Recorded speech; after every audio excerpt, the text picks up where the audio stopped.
கொள்ளையை அடிச்சதுனால தான் உங்க Karur company owner ஒருத்தர் ஓடி போயிட்டியா நீ செந்தில் பாலாஜியா சொல்றது கேட்டா சொல்லிட்டு அதை வந்து இப்ப அதையும் ஒரு ட்ரெண்ட் ஆகிங்க எப்படின்னா இருக்கா திராணி இருக்கா ஒரு கிடையாது இது மாதிரி டேஷ் அப்படின்னு போட்டு சொல்ற அதை எப்படி நம்ம நினைச்சு எப்படி ஃபில்லப் பண்ணிக்கிறதுன்னு தெரியல. அவரு ஆட்சி செஞ்சிருக்காரா? எதை வச்சு ஓட்டு போட்டாங்க மக்கள்? சினிமா தான். அப்ப சினிமா தான் உண்மையை நம்புறாங்களே.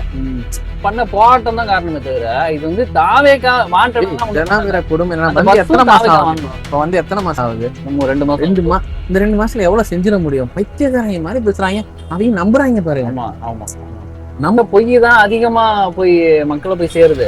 இல்ல மக்களுக்கு பிரஸ் மீட் கொடுத்தது இல்ல, அதுதாங்க நம்ம சொல்றோம். அதை அப்படியே ஃபாலோ பண்றாரு. சரி ஓகே, இப்ப விஜயோட கரூர் ஸ்பீச்சை பத்தி நீங்க என்ன நினைக்கிறீங்க? கரூர் ஸ்பீச்ல வந்து நான் பார்த்ததை சொல்றேன், என் மனசுல பட்டதை. அவர் வந்து வெறும் டிஎம்கேவை வந்து திருப்பியும் ஆல்ரெடி ஆட்சிக்கு வந்துட்டாரு, அடுத்த 5 வருஷம் கஷ்டமோ நஷ்டமோ அவரோட தான் நம்ம குப்பை கொட்டி ஆகணும் அப்படி இருக்குன்னு நல்லா தெரிஞ்சிருச்சு. இந்த 5 வருஷமாவது அவர் டிஎம்கே பத்தி பேசாம இருக்கலாம், ஆனா அங்கேயும் போய் டிஎம்கே மட்டும் பத்தி தான் பேசிக்கிட்டே இருந்தார். திமுக பத்தி பேசுறது அது அரசியல் ரீதியா பேசுறதுன்னு ஒரு பட்சம் இருக்கலாம். பட் தனி நபர் தாக்குதல் வந்து ஸ்டாலின் சார்னு சொல்றது, இதுல வந்து ஓடி போயிட்டியா நீ செந்தில் பாலாஜியா சொல்றது, ஏவா வேலு வந்து அவர் ஹாஸ்பிட்டலுக்கு இதே நோக்கி காமிக்க போயிருக்கா சிங்கப்பூருக்கு அவரை சொல்றது, இந்த மாதிரி வந்து தனிநபரை குறிப்பிட்ட ஒரு தாக்குதல் மாதிரி நடத்துறாரு. அது மட்டும் இல்லாம கெட்ட வார்த்தைகள் மாதிரி டேஷ் அப்படின்னு போட்டு சொல்ற அதை எப்படி நம்ம நினைச்சு எப்படி ஃபில்லப் பண்ணிக்கிறதுன்னு தெரியல. அவரு அதை ஏன் பயன்படுத்துறாருன்னா, வெளிப்படையா சொன்னா மக்கள் மத்தியில செல்வாக்கு குறையும், மக்களுக்கு எல்லாத்தையுமே சினிமா பாணியிலே சொல்லணும்னு நினைக்கிறாரு. அதுக்கு காரணம் மக்கள் தான். ஏன்னா மக்கள் என்ன பண்றாங்கன்னா, அவர் சினிமா நடிச்சதை வச்சுதான் உண்மை நம்பிட்டு அது அப்படியே அவரை தூக்கி உட்கார வச்சுட்டாங்க. இப்போ அவரும் என்ன பண்றாருன்னா, எல்லாத்தையுமே என்னவா இருக்கட்டும், ஒரு படத்துல எப்படி வந்து ஒரு அரசியல் கட்சியை வந்து ஒரு கூகுள் சிஓவா இருந்து அப்படி பிடிக்கிற மாதிரி ஒரு படக்காட்சியை வச்சு பண்ணாரோ எல்லாத்தையுமே அதே மாதிரியே கொண்டு போகணும்னு நினைக்கிறாரு.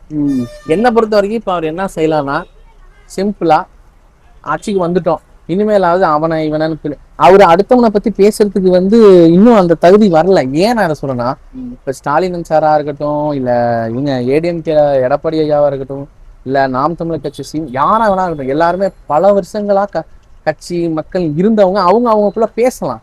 பட் ஆனா விஜய் வந்து அவங்கள பத்தி பேசணும், அட்லீஸ்ட் இன்னும் ஒரு 2 வருஷம் கழிச்சு பேசினா கூட நல்லா இருக்கும். அந்த என்னமோ எல்லாமே இவருக்கு தான் தெரிஞ்ச மாதிரி அவர் வந்து இந்த மாதிரி பேசுறது வந்து நான் எதிர்பார்க்கல, இந்த மாதிரி பேசுறாங்க. சரி, இப்ப அரசியல் ஆல்ரெடி சொல்லுமா அரசியல் ரீதியா பேசுறது அப்படிங்கிறது ஒரு பட்சம், இவர் வந்து இப்படி பேசுறது அப்படிங்கிறது என்னதான் மக்கள் அவங்களுக்கு பிடிச்ச ஃபேன்ஸுக்கு போய் அப்படி போய் ரீச் ஆனாலுமே அவங்களுக்கு ஒரு 34% 35% ஓட்டு போட்டிருக்காங்க. அகைன்ஸ்டா விஜய் வரக்கூடாதுன்னு 65% ஓட்டு போட்டிருக்காங்கல்ல. இப்ப அவங்களுக்கு இன்னும் மேல மேல வெறுப்பு உண்டாக்கும்னு நினைக்கிறீங்களா, இல்ல அவங்களுக்கு இப்படி விஜய் பேசுறது பிடிக்கும்னு நினைக்கிறீங்களா? எப்படி நினைக்கிறீங்க? ஐபிஎல் இன்னும் வெறுப்பை தான் ஏற்படுத்தும். இல்ல அதே தான் நான் சொல்லிட்டேன், சிம்பிளா ஒரே ஒரு விஷயம். டிவிகே இல்லை அப்படின்னா அந்த ஓட்டுகள் கொஞ்சம் வேற மாதிரி போயிருக்கும். அது டிவிகே வந்ததுனால ரசிகர்களோட கூட்டமும் கொஞ்சம் எப்படி சொல்றது, அரசியல்ல கொஞ்சம் வெறுப்புணர்ல இருந்திருப்பாங்க. அதாவது தன்னுடைய பர்சனல் விஷயத்தினால கூட என் ரோடு சரியில்லை அதனால இவங்களுக்கு நான் டிஎம்கே போடல, இந்த மாதிரி காரணங்கள் கூட மற்றவங்களுக்கு இருந்திருக்கலாம், அதுக்காக ஓட்டு போட்டிருப்பாங்க. ஆனா வெறும் ஆட்சி, விஜய் இதுக்கு முன்னாடி ஆட்சி செஞ்சிருக்காரா? எதை வச்சு ஓட்டு போட்டாங்க மக்கள்? சினிமா தான். அப்ப சினிமா தான் உண்மையை நம்புறாங்களே. சோ அப்படி இருக்கிறப்போ என்ன கேட்டா ஒரு விஜய் வந்து பேசுறது வந்து சரியில்லை. அப்ப வந்து இந்த நீங்க சொன்ன மாதிரி 65% வெறுத்துருவாங்க, இல்ல பிடிக்காதுன்னு சொல்றீங்க. இப்ப இடைத்தேர்தல்ல போய் நிக்கிறாருன்னு வச்சுப்போம். இப்ப ஏடிஎம்கேல இருந்து எம்எல்ஏஸ் வந்து 6 தொகுதி ஏடிஎம்கே தொகுதி தான், இந்த ஒரே தொகுதி தான் திருச்சி கிழக்கு தொகுதி. அப்படி பார்த்தா இடைத்தேர்தல் 7 தொகுதிலையும் அவர் மறுபடியும் தோக்க தானே செய்யணும். தோப்பாருன்னு நீங்க நினைக்கிறீங்களா இல்ல ஜெயிப்பார்னு நினைக்கிறீங்க? இல்ல இதை நான் எப்படி சொல்றேன்னா, இடைத்தேர்தல் ஒரு ஆளுங்கட்சி இருக்கிறப்போ ஒரு இடைத்தேர்தல்னு வந்தா ஆளுங்கட்சியா இருக்கிறவங்களுக்கு பிளஸ் பாயிண்ட் அதிகம். சிம்பிளா சொல்லிடுறோம், ரொம்ப கன்ஃபியூஸ் பண்ண வேணாம், மக்களை பாக்குறவங்களுக்கும் ஈஸியா இருக்கும். ஆனா ஒண்ணு, சில இடம் ரொம்ப ஸ்ட்ராங்கான இடம்லாம் இருக்கு. ஒரு அது உங்களுக்கு சில இல்ல பொதுவா சொன்னேன், டிஎம்கேவோட ஒரு சில இடங்கள் ஸ்ட்ராங்கா இருக்கு. எவ்வளவுதான் அவங்க இது பண்ணாலும் அங்கெல்லாம் தொட முடியாது. பட் நீங்க சொன்னதான் நான் சொல்றேன், 35% தான் இவங்களுக்கு வந்து, மீதி 65% மத்தவங்களுக்கு இருந்திருக்கு, டிஎம்கேக்கும் ஏடிஎம்கேக்கும். அப்படி இருக்கிறப்போ இடைத்தேர்தல் வந்தா ரெண்டுமே நடக்க வாய்ப்பு இருக்கு. ஆனா இப்ப இருக்கிற சுச்சுவேஷன், இப்ப இவரு இந்த மாதிரி இப்ப வந்து இந்த சிலிண்டர் மேட்டரா இருக்கட்டும், பணம் கொடுக்குற மேட்டரா இருக்கட்டும், இன்னும் ஒரு தள்ளி போட்டாங்கன்னு வச்சுக்கோங்களேன், இந்த இடைத்தேர்தலை எவ்வளவுக்கு எவ்வளவு தள்ளி போறாங்களோ அதுக்கப்புறம் விஜயை பத்தி புரிஞ்சுக்குவாங்க மக்கள். ஒருவேளை புரிஞ்சுட்டாங்கன்னா வாய்ப்பு இல்லை ஜெயிக்கிறது. ஓகே. இப்ப சரி, ஓகே. இப்ப வந்து தீய சக்தி திமுகங்கிறாரு, தூய சக்தி அவர் கட்சியே சொல்லிக்கிறாரு. தீய சக்திக்கும் தூய சக்தி அரசியல் என்ன டெஃபினேஷன்? இல்ல அவரு தீய சக்தின்னு எதை வச்சு சொல்றாருன்னா, மக்களுடைய காசை கொள்ளையடிக்கிறதா இருக்கட்டும், இல்ல பதவியை யூஸ் பண்ணி கொள்ளையடிக்கிறதா இருக்கட்டும், இல்ல மிரட்டுறது, நான் எம்எல்ஏ, நான் சிஎம், இதெல்லாம் தான் அவரு. இது மட்டும் இல்ல, அவரு உங்களுக்கு புரிதலுக்காக அரசியல் இதை சொல்றேன், நேர்மையா இருக்கிறதுங்கிறதையும் அவர் அதுல குறிப்பிடுறாரு. அப்படி பார்த்தோம்னா உங்களுக்கே தெரியும், மற்ற கட்சியில இதுக்கு முன்னாடி ஊழல் கட்சியில ஆல்ரெடி ஊழல்லாம் அவர் மேல ஒரு குற்றச்சாட்டு இருக்கிறவங்க கட்சியில சேர்த்துறாங்க. அப்ப இப்ப டிவிக்கு அப்புறம் என்ன ஊழல் சக்தி ஊழலா இல்ல நீங்க சொல்ல தூய சக்தியா? அப்ப அது தீய சக்தியா நான் கேட்கிறேன் பர்சனலா. இல்ல அது அப்படி கிடையாதுல்ல. நீங்க அப்படி சேர்த்துட்டீங்க அப்படின்னா நீங்களும் ஒரு ஊழல் சக்தி. என்ன தப்பு செஞ்சுட்டு டிவிக்குள்ள வந்து சேர்ந்துட்டாலும் தூய சக்தி ஆயிடுவாங்களா? பிஜேபியில அப்படிதான் இருந்தது. என்ன தப்பு வேணா செய்யலாம், உங்க மேல கேஸ் இருக்கலாம், இடி கேஸ் இருக்கலாம். நீங்க போய் பிஜேபியில போய் சேர்ந்துட்டீங்க அப்படின்னா அது எல்லா கேஸையும் அழிச்சு விட்டுருவாங்க, நீங்க தூய சக்தி ஆயிடுவீங்க. தமிழ்நாட்டு பிஜேபி மாதிரி ஆயிப்போச்சு. அதான் கேக்குறேன். இப்ப என்னன்னா டிவிக்கே இன்னொரு பிஜேபியா இருந்துட்டு இருக்கா? லைக் பிஜேபி இந்த ஒரு பிம்பத்தை வச்சு பிஜேபி 15 வருஷம் கிட்ட ஆண்டு முடிக்க போதும். இப்ப அதே மாதிரி டிவிக்கு ஆச்சுன்னா தமிழ்நாட்டை வந்து இவங்க லாங் டேர்ம்ல இன்னொரு விஷயம் தெரியுமா தெரியல, இவரு மோடி வந்து ஜஸ்ட் வெறும் இதை மட்டும் பண்ணல, ஆட்களை சேர்க்கறது மட்டும் இல்ல, அவங்களுடைய செலவு பட்ஜெட்ல அவருக்கான அட்வர்டைஸ்மெண்ட், மக்களை கவர்றது, இதுக்கு அவர் செலவு பண்ணது பல கோடிகள். அரசு பணம் தான், அவரோட சொந்த பணம் கிடையாது, கட்சி நிதி தான். இருந்தாலும் அதுவும் வந்து அந்த கட்சி சார்ந்ததான், அதுவும் மக்கள் பணம் தான். அதை எடுத்து இதை பத்தி பெரிய விமர்சனம்லாம் பண்ணாங்க. ஆனா அதை பெருசா வெளியே வர விடல. ஏன்னா உங்களுக்கு தெரியும் சென்ட்ரல்ல இப்ப அவங்க இருக்கிறதுனால எதுவுமே பண்ண முடியாது. அதே மாதிரிதானே விஜயம் பண்ணிட்டு இருக்காரு. ஆமா, அதான் நானும் சொல்றேன். விஜய்க்கு சப்போர்ட்டர்ஸ் எப்படின்னா, ஒரு டாக்டரே எடுத்துக்கங்க. இப்ப என் ஃப்ரெண்ட்ஸ் எல்லாம் இப்ப டாக்டர் ஃபைனல் இயர் படிக்கிறாங்க, சில பேர் முடிச்சுட்டு இன்டர்ன்ஷிப்ல ஒர்க் பார்த்துட்டு இருக்காங்க. இப்ப அவங்க எல்லாம் நான் சொல்றேன், என்னடா டாக்டருக்கு போய் படிக்கிற நீ என்னடா விஜய் ஒரு ரசிகர்னு போயிட்டு ஓட்டு அவன் சொல்றது டிவி அதெல்லாம் எனக்கு தெரியாத மாப்பிள்ள, எனக்கு வந்து விஜய் அவ்வளவுதான் எனக்கு பிடிக்கும் அப்படி சொல்றதுதான் எனக்கு கஷ்டமா இருக்கு. வேற இல்ல, விஜய் என்ன வந்து இந்த மாதிரி அவர் அரசியல் ஒரு 10 வருஷமா இருந்திருக்காரு, வெறும் எனக்கு ரசிகர் செயல்பாடுகள் அது சொல்றேன் தான், என்ன ரசிகர்னு சொல்லி ஓட்டு போடுறத மட்டும்தான் எனக்கு பிடிக்கல. சரி, இப்ப அதுதான் நான் திரும்ப கேக்குறேன். இப்ப அவர் வந்து ஒரு ஃபேக்கான ஒரு நரேட்டிவ்ஸ் செட் பண்றாரு. நீ ஃபேக் நரேட்டிவ்ஸ் எல்லாம் பாத்தீங்களா? இது பண்ணிட்டோம், அது பண்ணிட்டோம், நார்த் இந்தியா பேஜஸ் எல்லாம் போகுது, அதெல்லாம் பாத்தீங்களா? அதை விடுங்க, உங்களுக்கு ஹிந்தி தெரியும்ல? நல்லா ஹிந்தி தெரியும். அப்ப நீங்க பாத்துருக்கீங்க, நிறைய பாத்துருக்கீங்க. இப்போ ஒரு ஹிந்தி இன்ஃபுளுசர் ஆக்சுவலி கிட்டத்தட்ட மில்லியன் ஃபாலோவர்ஸ் வச்சிருக்காரு. நான் ஒரு விஷயம் சொல்றேன், இது மட்டும் சொல்லிடுறேன், மறந்துடுவேன், அதனால மைண்ட்ல வச்சுக்கோங்க.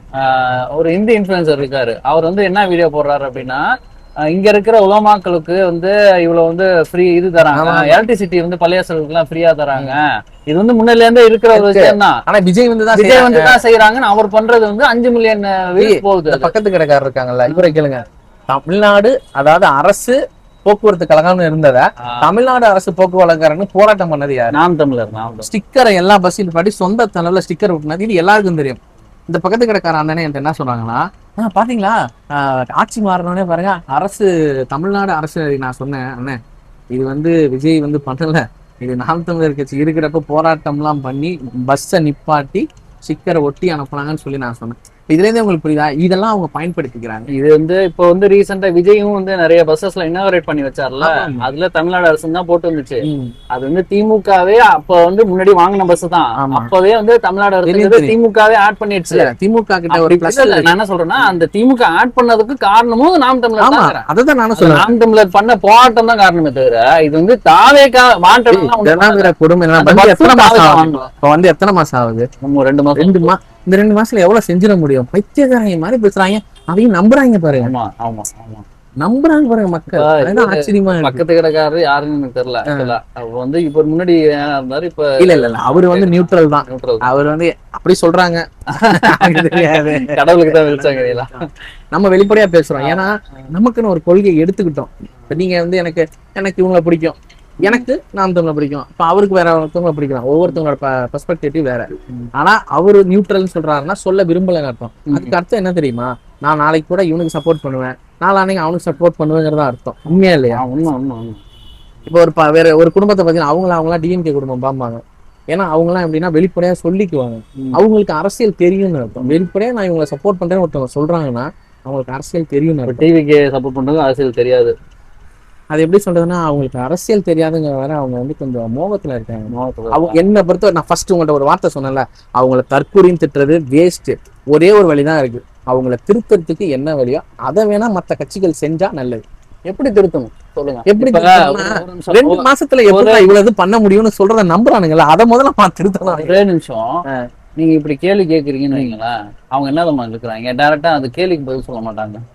அது ஸ்டாலின் இப்படி பண்ணாரு, உதயநிதி பண்ணாரு, இது அங்க அப்படி நடந்துச்சு, அவங்க உங்க கேள்விக்கே பதில் சொல்ல மாட்டாங்க. அவங்களை என்னன்னு சொல்லுவீங்க? அப்புறம் அவங்களுக்கு அறியாமையில இருக்காங்க. அறியாமை எல்லாம் கிடையாது, அவங்களுக்கு எல்லாமே தெரியும். வேணும்னே சொல்றது அது வந்து விஷமத்தனமான தற்கொலைத்தனம். இது வந்து நீங்க வந்து அந்த பக்ஸ் கேள்விப்பட்டிருக்கீங்களா? பிஜேபியில தெரியும். கேள்விக்கே பதிலே வர மாட்டாங்க. நீங்க எப்படி சொல்றீங்க, மோடிஜி இது வரைக்கும் பிரஸ் மீட் கொடுத்தது இல்ல, அதுதாங்க நாம சொல்றோம். அதை அப்படியே ஃபாலோ பண்றாரு. அந்த பக்ஸ் எப்படி? நான் இன்னொரு செய்தி கேள்விப்பட்டேன், என்னன்னா அவங்க வந்து இன்னமும் நல்ல ஒரு ரிலேஷன்ஷிப்ல தான் இருக்காங்க. யாரு? டிவிகேவும் சென்ட்ரல் பிஜேபியுமே அவங்களுக்குள்ள ஒரு அண்டர்ஸ்டாண்டிங் எதிர்த்துக்கிறதுன்னு இல்ல, 2 பேருமே அவங்களுக்குள்ள ஷேர் பண்ணிக்கிறாங்களாம். இப்படி பேசும் கூட அவருக்கு அட்வைஸ் எல்லாம் கொடுக்குறாங்களாம். இது பல பேருக்கு தெரியறது இல்லை. நீங்க யோசிச்சு பாருங்களேன், இப்ப நார்மலா இருக்கிற பீப்புள்ஸுக்கு என்ன தெரியும்? சன் டிவில போடுறதோ இல்ல ஜெயா டிவில போடுறதோ இல்ல டிவிக்கேங்கிற இனிமேல் டிவிக்கேன்னு ஒரு கட்சி சேனல் ஆரம்பிக்க போறாங்க. அதுல போடுறதான் மக்கள் என்ன பண்ணுவாங்கன்னா நம்புவாங்க. ஆனா அதை தாண்டி எங்க போகணும்னா ஒரு Times of Economics, India Today இல்ல வேர்ல்டு வைடா பாக்குற நியூஸ் பார்த்துட்டாங்கன்னா உண்மை புரிஞ்சிடும். ஆனா அவங்களுக்கு பார்க்கவும் முடியாது, அதை பாக்குற டைமும் அவங்களுக்கு கிடையாது. ஸோ பாக்குற நான் உங்களை மாதிரி இந்த மாதிரி சோசியல் நல்லா இருக்கணும் அப்படின்னு ஏதாவது இந்த மாதிரி வீடியோஸ் எல்லாம் பண்ணி போறவங்க எக்ஸ்பிளைன் பண்ணி மக்களுக்கு சொன்னாதான் உண்டு. ஏன்னா யூடியூப் ஃபேஸ்புக்ல தான் பாக்குறாங்க இந்த மாதிரி இதெல்லாம், தெரிஞ்சுக்கிறாங்க. சொல்ல போனா தெரிஞ்சுக்கிறாங்க. ஆமா, உண்மைதான். இனிமே சோசியல் மீடியால என்ன பாக்குறாங்களோ அதெல்லாம் வந்து இது பண்ணுவாங்க. அதே மாதிரி அதுல ஃபேக்ஸ் வரதில்ல. ஆனா ஒரு சில இது ஃபேக்ஸ் ஆனாலும் கீழே கமெண்ட்ஸ்லயோ இல்ல வேற ஒரு ஆள் இல்ல இது தப்பு இது சரி சொல்றது வந்து சொல்றவங்களை வந்து ஒரு அவங்களுக்கு ஒரு 10 எக்ஸ்ட்ரா கமெண்ட்டோ ஒரு 5000 லைக்ஸோ வந்துருதுன்னு வைங்களேன். ஆனா அதை போஸ்ட் போடுறவனுக்கு 1 லட்சம் லைக்ஸ் வருது. கண்டிப்பா உண்மை. நீங்க வந்து உண்மையை விட பொய் தான் அதிகமா போய் மக்களை போய் சேருது. இல்ல, மக்கள் விரும்புறது 2 விஷயம். பொய்யான வாக்குறுதிகளை விரும்புறாங்க. இல்ல பொய்யா நான் என்ன தெரியுமா சொல்றாங்க? இல்ல நான் ஒண்ணு சொல்லட்டுமா? நம்புறாங்க. இல்ல அப்படி இல்ல, நம்பட்டோம். ஆனா நான் ஒண்ணு சொல்றேன், இதுவே திமுக ஏன் அதிமுகவே வந்திருந்தாலுமே ஏதாவது ஒரு நல்ல திட்டம், இந்த 2000 ரூபாய் கொடுக்கறதையோ இல்ல வந்து ஃப்ரீ பஸ் சொன்னாங்களோ அதையே பண்ணிருப்பாங்க. ஜி இதுக்கு சொல்றீங்களே, ஸ்டாலின் என்கிட்ட ஒருத்தர் தான் சொல்றாரு, ஏன் ஸ்டாலினே 2 வருஷம் கழிச்சு தானே 1000 ரூபாய் கொடுத்தாரு. அவரெல்லாம் வந்தோடனே பஸ் கொடுத்துட்டாரு. அதுக்கப்புறம் இந்த இதை அமல்படுத்துறதுக்கு கணக்கு எடுத்தாங்க. ஏன்னா உடனே வந்தோடனே எல்லாரும் கொடுத்துரும். 41 திட்டம் வந்து பண்ணாரு. அது எனக்கு தெரியும். இல்ல அது எனக்கு தெரியும். ஏன்னா அவங்களுக்கு பண்றது எப்படிங்கிற சூட்சமும் தெரியும். அதான் ஸ்டாலின் ஏன் சொல்றாரு, என்னன்னா பண்ண முடியாதுன்னு கிடையாது, நினைச்சா பண்ணலாம். அதை சமாளிக்கிற வந்து திறமையும் அட்மினிஸ்ட்ரேஷன் தெரியும் அவங்களுக்கு. அதுதான் நான் சொல்றேன். தெரியுங்க, பம்பு சுத்துறது பிரச்சனை இல்ல, எனக்கு தெரியல நான் கத்துக்கிட்டு பண்றேன்னு கூட சொல்ல மாட்டேங்கிறேன். நல்லா தெரியும் எந்த அளவுக்கு யாரும் கொள்ளடிக்கிறாங்க, எனக்கு அதெல்லாம் முக்கிய பிரச்சனை இல்லை. யாரும் நல்லா இருக்கும் அப்படின்னா விவசாயிகள் நல்லா இருக்கும், குழந்தைகள் நல்லா இருக்கணும்னா கல்வி நல்லா இருக்கும், முதியவங்க நல்லா இருக்கும்னா ஹாஸ்பிட்டல் நல்லா இருக்கும். இது ஃபார்மர்ஸ் ப்ரொடெஸ்ட் நடந்துட்டு ஃபார்மர்ஸ் ப்ரொடெஸ்ட் வந்து இன்னைக்கு நீங்க வேற சொல்றாரு அப்படிலாம் சொன்னா அந்த மக்கள் நம்ப கூடாது. ஆனா விவசாயிகள் என்ன தெரியுமா என்ன பேசுறாரு, நம்ம எத்தனை கால வருஷமா போராடிக்கிட்டு இருக்கோம், எடப்பாடி ஐயா ஜெயிக்கவே இல்லை, ஆனா எடப்பாடி ஐயா கிட்ட போய் மனு கொடுக்குறாங்க. ஏன்னா அவரு வந்து நமக்காக ஏதாவது செய்வாரு. சேலம்ல இருக்கிற உங்களுக்கு தெரியும் 8 வழிச்சாலை அப்போ வந்து இந்த சாலையை போடுறப்போ உங்களுக்கு தெரியும், அவரு இருக்கிறப்பதான் ஸ்டே வாங்கினாங்க. இவரு சீமானண்ணா ஸ்டே வாங்கி அதை நிப்பாட்டினாங்க. விவசாயிகளுடைய இடம் பாதிக்குது, இதனால விவசாயிகள் விவசாயத்தை விட்டுருவாங்க. அவங்களோட கடன் அதாவது இந்த வீட்டை வச்சுதான் நான் லோன் வாங்கியிருக்கேன், இந்த வீட்டையே புரிஞ்சுட்டீங்க, நான் எங்க இருந்து லோனை கட்டுறதுன்னு கேட்கறாங்க விவசாயி. புரியுதா அவங்களுக்கு? அப்ப இவங்க என்ன சொல்றாங்க, நான் விவசாயி கடன் நான் ரத்து பண்ணேன்னு சொன்னேன். ஒரு விவசாயியா நான் நேர்ல பாக்குறேன், எலெக்ஷனுக்கு முன்னாடி அவரு தான் சொல்றாரு, யாரு போட்டுக்கணும்னா யாரு என் கடனை ரத்து பண்றாங்க வாக்கு கொடுக்கணும் அவங்களுக்கு இடைவான் தெரிஞ்சிருச்சு. இப்படியேதான் சொன்னாரு. யாரு வந்து என்னோட கடனை ரத்து பண்றாங்க பண்ணாரா? பண்ணல. எப்படி பண்றாங்க? 5 ஏக்கர் வேற, ஆனா இப்ப கொண்டு வர நாம்ஸுங்கிறது வேற. சொன்னாலும் அனைவருக்கும் 200 யூனிட் இருந்தாரு, எனக்கெல்லாம் கூட வச்சுக்கலாம். எனக்கு 800 700 சில 1000 போகுது, கெஸ்ட் வரப்போ நிற்பது எல்லாருக்கும் சொல்றப்போ அப்படி எனக்கும் தானே அதை இருக்கு. ஆனா அவங்க கட்சியில மாதிரி எல்லாரும் அப்ப சொன்னது அதுதான். எல்லாமே எடுக்கல, நிறைய இருக்கு. ஒண்ணு இது ஒரு எக்ஸாம்பிளுக்கு நான் சொல்றேன். சரி ஓகே, அது பாருங்க, அதாவது சொல்றது கூட யாருக்கு சொன்னாங்க, எப்படி சொன்னாங்கிறது கூட அதை கூட மக்கள் இப்ப என்ன தெரியுமா சொல்றாங்க, கொடுக்க முடியலன்னா என்ன பரவாயில்ல, கொஞ்சம் டைம் கொடுப்போம், 2 வருஷம் டைம் கொடுப்போம், இப்படி சொன்னா விட்டு கொடுக்க ஆரம்பிச்சிட்டாங்க. செய்ய முடியாதுங்கிறது தெரிஞ்சுட்டு, அதாவது சொந்த பணத்துல இருந்து எல்லாம் எடுத்து செய்யறதா மக்கள் நினைச்சுக்கிட்டு இருக்காங்க. அப்படி அவர் செய்யறதா அவருக்கு எத்தனை லட்சம் கோடி தேவைப்படுது, அத்தனை லட்சம் கோடி அவர்கிட்ட இருந்தா அவரு தான் இன்னைக்கு உலக பணக்காரர் பட்டியலில் இருந்திருக்காரு. அப்படி கிடையாது, நமக்கே தெரியும். இதெல்லாம் வெளிப்படையா தெரிஞ்சுக்கிறதுக்கு மக்களுக்கு இன்னொரு 40 வருஷம் ஆயிடும், எல்லாம் தெரிஞ்சு வரதுக்கு. இப்போ இந்த சொல்றது வந்து தீயசக்தி அப்படிங்கிறது லஞ்சம் இது அப்படின்னு சொல்றாங்களா வந்து அந்த லஞ்சம் வாங்குறது. ஸோ அது மட்டும் தான் இங்க பிரச்சனையா இருக்கா? லஞ்சம் ஊழல் மட்டும் தான் இங்க பிரச்சனை தான்? லஞ்சம் ஊழல் மட்டும் இல்லை. உதாரணத்துக்கு என்னன்னா தரம் வந்து கொஞ்சம் உயர்த்தப்பட்டிருக்காங்க. நான் வந்து மறைக்க மாட்டேன். அதாவது நான் வந்து இந்த தஞ்சாவூர் முன்னாடி நான் பிறந்ததுலேருந்து இதே ஊர்ல இருக்கேன். சரிங்களா? 35 வருஷம் இந்த ஏரியா எப்படி இருக்கு, எவ்வளவு டெவலப் ஆயிருக்கு. அதாவது அரசாங்கத்தால என்ன பண்ண முடியுமோ அதை கரெக்டா தான் பண்ணியிருக்கிறாங்க. சில விஷயங்கள் பண்ணலைன்னா அதுக்கான நிதி பற்றாக்குறை இருக்கலாம், சில ஊழல்கள் மேலிடத்துக்கு தெரியாம நடந்திருக்கலாம். ஆனா இல்லைன்னா சொல்லவே மாட்டேன். பட் ஆனா வந்து முழுக்க டெவலப்மெண்டே இல்லைன்னு சொல்றேன். சரி, இப்போ விஜய் பேர சொன்னா லஞ்சம் வந்து கொடுக்குறாரு, லஞ்சம் யாராவது கேட்டா விஜய் சொல்லிட்டு அதை வந்து இப்ப அதிகம் ஒரு ட்ரெண்ட் ஆகிடுங்க. எப்படின்னா விஜய் பேரை யாராவது வந்து சொன்னா, யாராவது லஞ்சம் கேட்டா விஜய் அப்படிங்கிற பேரை சொன்னா போதும் அப்படிங்கிறாங்க. அது சாத்தியமா? அது இல்ல அதெல்லாம் பொய். இதான் நான் சொல்றேன், இது வந்து பொய். எப்படி பொய்னா, நீங்களே நல்லா யோசிச்சு பாருங்க. இதுக்கு விஜய்க்கு இதுக்கு சம்பந்தமே கிடையாது. இவன் லஞ்சம் வாங்குறான், இவன் லஞ்சம் கொடுக்குறான். அதுக்கு விஜய் என்ன பண்றாரு? சரி, விஜய் அப்படி செய்யறாங்க இவங்க பரப்புறாங்கல்ல, அதுவே தப்புதான். அவர் பேரை சொன்னா வாங்கிக்குவாங்களா? ஒன்னும் செய்ய மாட்டாங்க. ஹாஸ்பிட்டல் ரூல் படி பண்ணிட்டு போயிடுவாங்க. இந்த ரூல் எல்லாம் ஃபாலோ பண்ணி வரணும்னா அவன் நினைச்சுட்டு செய்ய முடியாது. அவன் என்ன செய்வான், இவ்வளவு இந்த ப்ராசஸ் செய்யறதுக்கு 10,000 ரூபாய் செலவாகும், 5,000 ரூபாய் லஞ்சத்தை கொடுத்துட்டு வேலையை. விஜய் சொல்றதை பத்தி என்ன கட்டமிக்கிறாரா? நான் சும்மா பேருக்கு அதாவது ஏன் அப்படி செய்யவே முடியாத ஒரு காரியத்தை வந்து அவர் சொல்றது மூலமா என்ன தெரிஞ்சு பாக்குறாரு. அதாவது 2 மாசம் ஆட்சியில எல்லாத்தையுமே ஹோட்டல் தமிழ்நாடு அப்படியே அந்த இது விஜய் நடந்து வர ரஜினிகாந்த் நடந்து வர பின்னாடி மாறிட்டே வரும்ல, அப்படியே பாலும் அந்த அதுல கூட அவரு வந்து செஞ்சாருன்னா அவர் வந்து காசு வச்சிருந்தாரு, யாருக்கும் டாக்ஸ் கொடுக்காம செஞ்சாருன்னே வச்சுக்கோங்க. அப்படி செய்யணும்னாலே அதுக்கே அவன் 5 வருஷம் ஆட்சியை முடிச்சுட்டு சொன்னா கூட நான் ஏத்துக்கிறேன். 2 மாசத்துல சொல்லி செய்யறதுதான். லஞ்சம் முடிந்து விட்டது, ஊழல் ஒழுங்கி விட்டது, விஜய் ஆட்சி. சரி ரைட்டு, அப்படி ஒரு வேலை. சரி ரைட்டு, ஓகே. இப்ப இதுக்கப்புறம் வந்துருச்சு. இதுக்கப்புறம் எங்கேயாவது யாராவது லஞ்சம் வாங்குற வீடியோ காமிச்சா விஜய் அவரோட பதவி விலக இல்லையா பண்ணுவாரா, ராஜினாமா பண்ணுவாரா? கேளுங்க, அதான் கேட்கிறேன். இப்ப ஒரு வேலை இப்ப லஞ்சம் வாங்கலன்னு சொல்றாங்க, நான் வந்து சொல்றேன் லஞ்சம் வாங்கல, யாருமே வாங்கலன்னு வச்சுக்கோம். ஒருவேளை அப்படி வாங்கினதுக்கான ப்ரூஃபை எடுத்து காமிச்சா விஜய் ராஜினாமா பண்ணிடுவாரா? விஜயோட எம்எல்ஏ எல்லாம் ராஜினாமா பண்ணிடுவாங்க, அடிப்பாங்க. அப்புறம் சொல்றீங்க அதெல்லாம் சும்மா மக்கள் நம்பி ஏமாறுற வரைக்கும் ஏமாத்துக்கீங்க. நம்ம பார்த்து. ஆனா அரசியல் தெரிஞ்சவங்களாம் கொண்டடிப்பாங்க. என்ன பண்ற? அதனால என்னன்னா ரொம்ப தெரிஞ்சுக்கிட்டாலும் சிக்கல், தெரியாம இருந்தாலும் சிக்கல் தான். தெரிஞ்சுக்கிட்டு இதை பண்ணுங்க. இப்போ ஒன்றும் இல்லை, உங்களுக்கு ஒரு அரசியல் தெரியுது, வெளிப்படையா தப்புன்னு தெரியுது, ஆனா ஒருத்தர் அதை செய்யறாங்கிறப்ப உங்களுக்கு எப்படி இருக்கும்? அதுதான் எனக்கு